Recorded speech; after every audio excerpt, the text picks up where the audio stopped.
We're about to start, so Let's start with the good. This intergenerational group, founded by local attorney Jim Shipman, meets once a month to provide a positive source of support for young people. Business professionals fostering effective communication, trust, and self-confidence in kids. They engage in constructive activities at Four Oaks Bridge Facility. We win. Shipman's takeaway from these interactions with children? They're better observers and analysts, if you will, than we give them credit for a lot of the time. So I sat down with 11-year-old Gracie Haverland and 14-year-old Brenna Taylor to get their take on what they're seeing in the media. Donald, you're a sniveling coward, and leave Heidi the hell alone. Brenna remembers watching CNN student news in social studies class. A couple of times there was like Donald Trump and Ted Cruz going back and forth. I'm like, and it's run by incompetent people. oh my gosh, just be quiet. That's so annoying. Well, the thing is, To me, it sounds like me and my sister going at it, like freaking out on each other. Well, what do you think about people who are running for president of the United States behaving like that? It's childish. It's very dumb. Like, you're grown up. Stop acting like kids. Exactly, yeah. Child psychiatrist Chris Okishi. Even if we question it or say, I don't like that, whatever we see repeatedly becomes normal. It's the new way of behaving.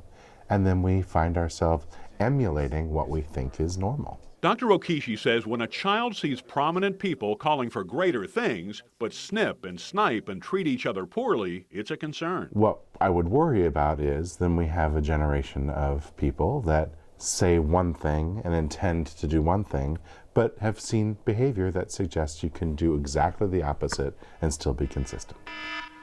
And of course, our kids are not just seeing bad behavior on TV. How much do you see any negativity when you're online?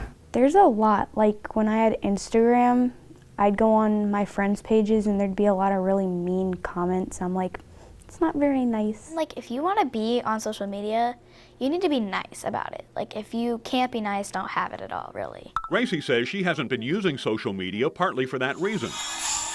And Brenna admits she's actually grounded from it. She's usually on her phone a lot, but she also revealed her closest role models sometimes fall into the same trap. My parents even do that. I'm like, I want to take you're worse than me. I want to take your phone and throw it out the window. Get off your phone. Concerns of what we see in media coupled with how we use it are recognized by Katie Curtis, who hosts a parents group to talk about family issues. We were just talking last week about, really maybe this technology thing should be something that we're spending time, learning with families about. We're trying to do research on our own to figure out what way, do we support families and do we support these kids, because it is new. The evidence would suggest all sectors of society are equally susceptible to overuse of media.